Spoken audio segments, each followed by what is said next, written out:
para nabi. Yang kedua, Himmayatul Ummah memelihara dan merawat dan melestarikan umat ini lebih luas lagi. Yang pertama tentu adalah menjaga keagamaan umat untuk tetap Islam Ahlussunnah wal Jamaah.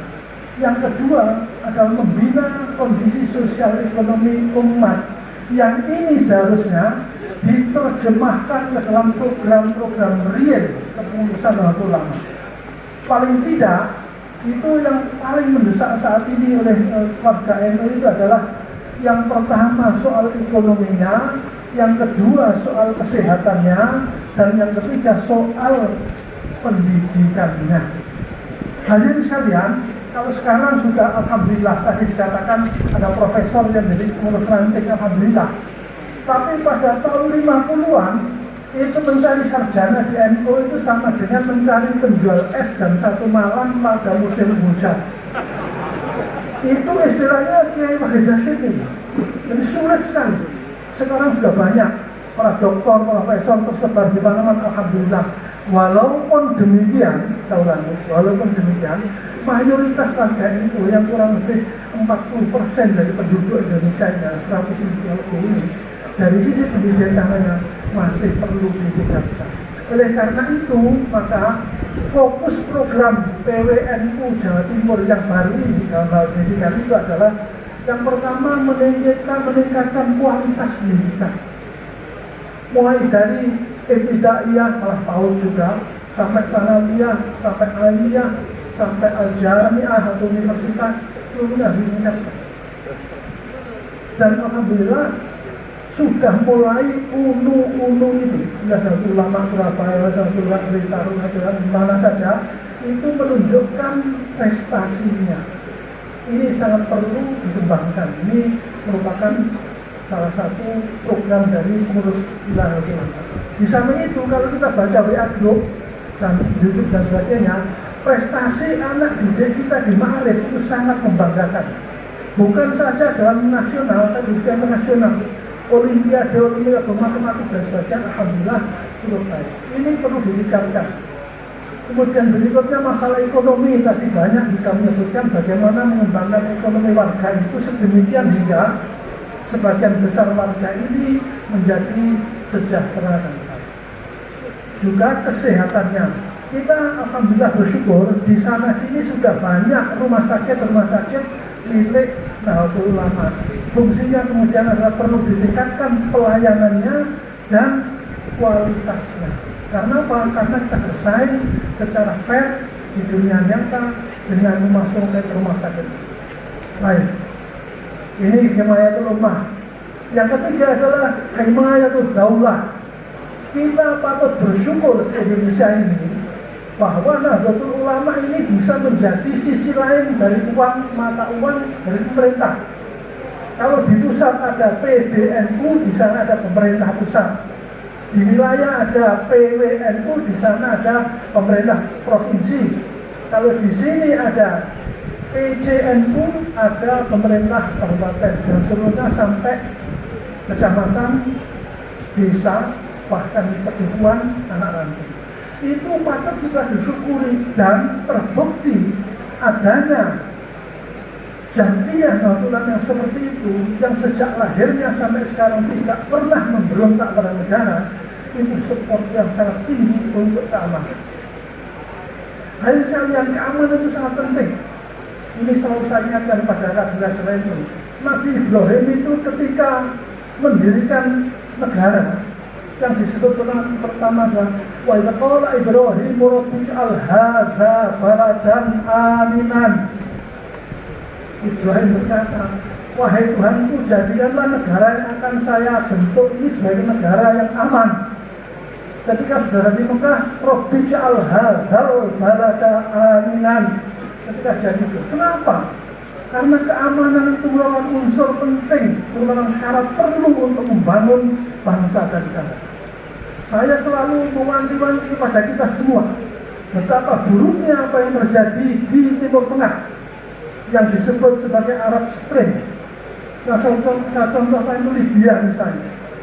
Muammar al-Qaddafi itu presiden Libya yang selama umurnya memajukan negeri Libya sampai makmur.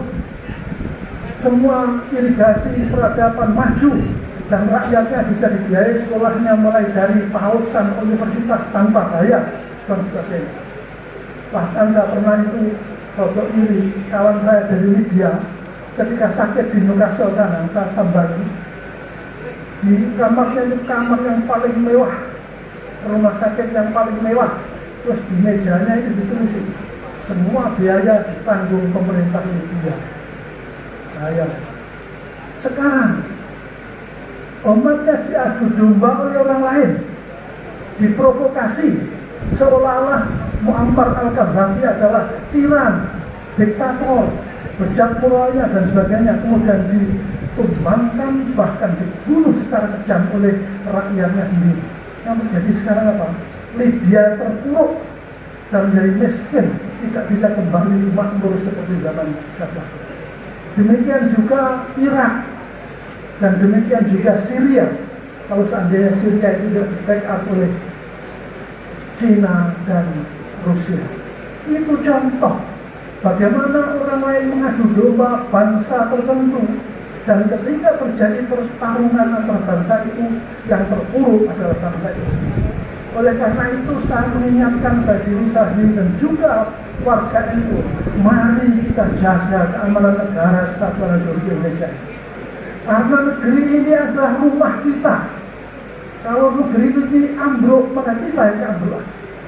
Jangan sekali-kali kita membakar rumah yang sudah kita tempati mulai tahun 1945. Dan alhamdulillah, Nahdlatul Ulama adalah satu-satunya organisasi Islam yang tidak pernah memberontak kepada negara Republik Indonesia. Mari kita jaga itu.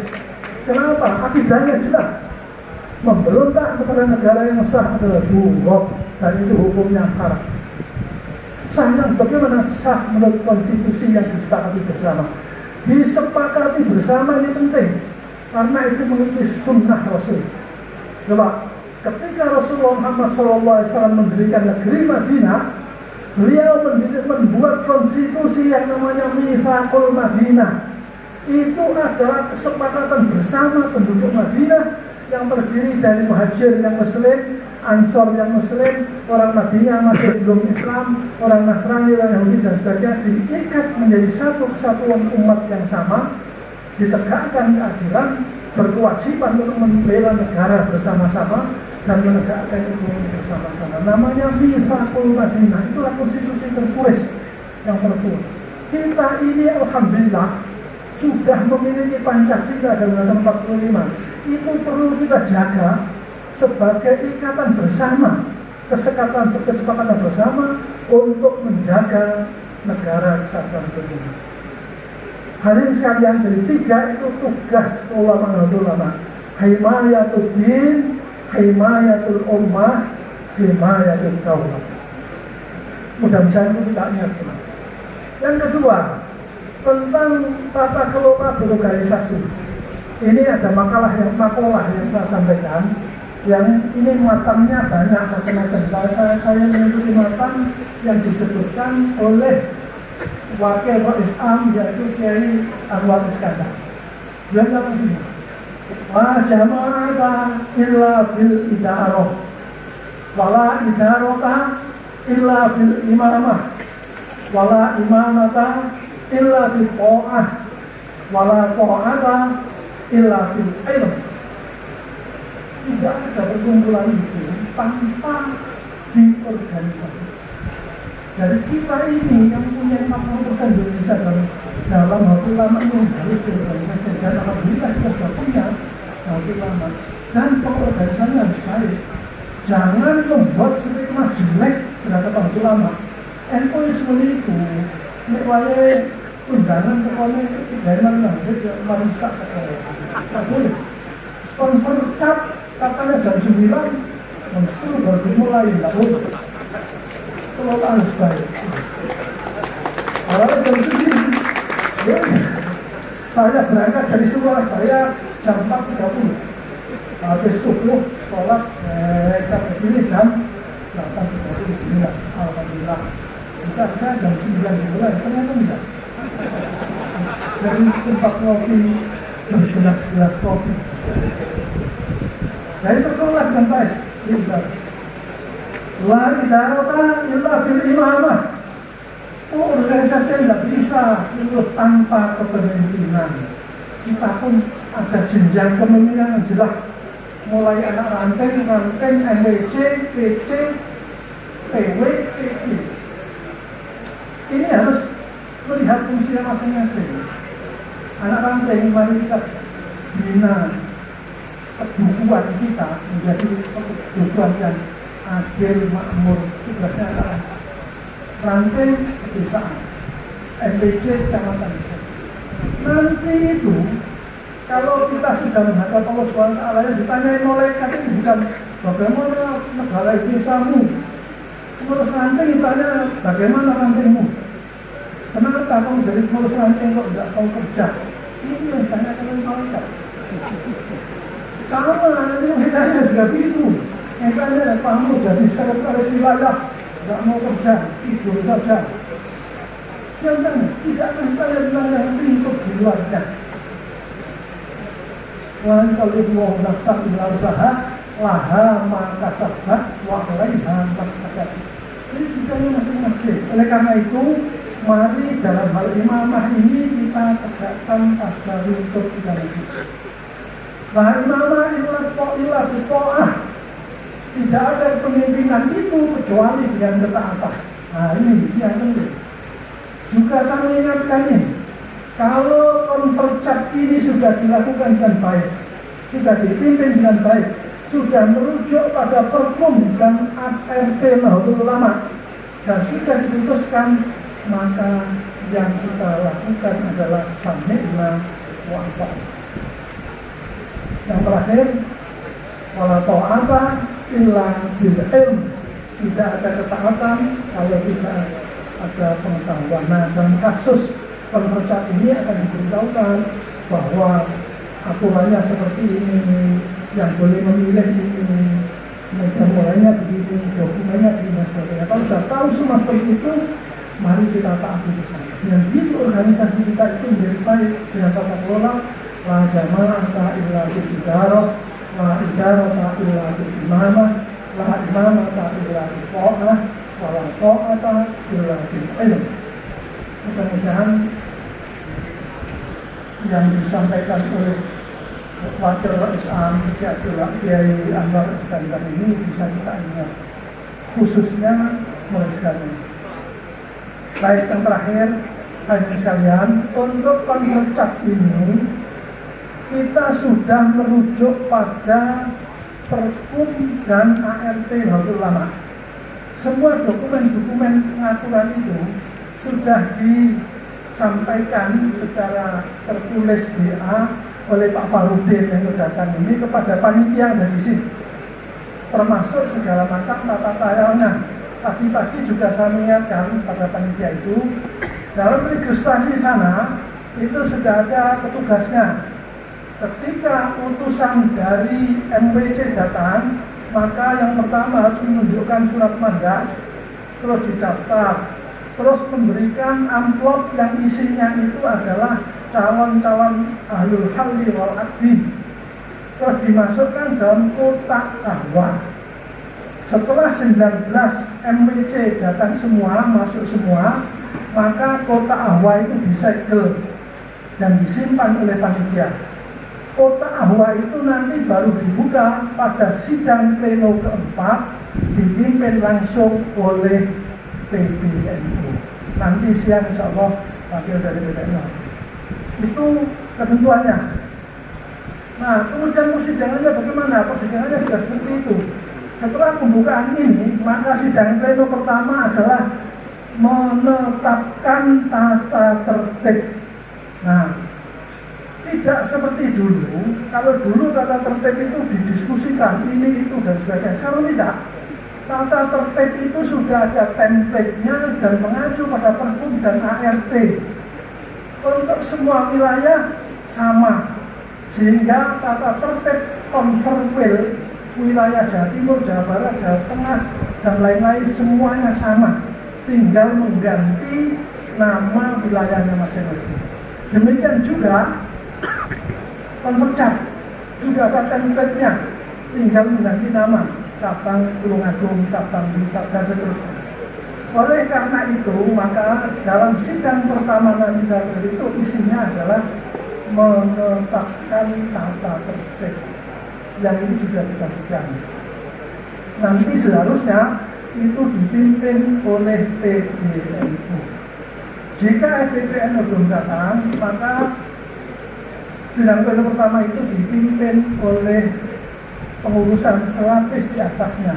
Karena di sini PC, maka nanti yang memimpin adalah Adapun sidang kedua, 3, 4, yang ketiga dan sebagainya itu adalah tentang pertanggungjawaban, kemudian tentang program dan sebagainya bisa langsung oleh petugas. Nah itulah kira-kira. Mari kita taati semua itu dengan baik sehingga nantinya pada akhir siapapun yang terpilih, baik itu sebagai anggota awal, sebagai Surya, sebagai ketua panitia maupun sebagai tim formatur, kita doakan amanah dan bisa melaksanakan kita semua. Dan kalau itu sudah terjadi dan sudah mari kita sami'na wa ata'na. Jangan terus berperkosip. Saya menolak, bukan itu saya menolak. Mereka di situ. Kenapa? Karena yang diputuskan sudah di sini. Yang hadir di sini sudah mulai dari Rois, Tanfidia, MPC, semua hadir. Di sinilah forum tertinggi. Ini saya pesankan betul. Karena apa? Mari kita berlatih akhlakul karimah. Hadis sekalian itu yang saya sampaikan. Karena tadi diminta untuk membuka, maka izinkan saya membuka Konvercap PCNU Tulungagung dengan ucapan Bismillahirrahmanirrahim. Allahumma alif baina qulubin nahdliyin. Allahumma alif baina qulubin nahdliyin. Allahumma alif baina qulubin nahdliyin. Waslih dzata bainihim wahdihim subulas salam. Wahdihim subulas salam. Wahdihim subulas salam. Allahumma firna lahum tariq. Assalamualaikum warahmatullahi wabarakatuh.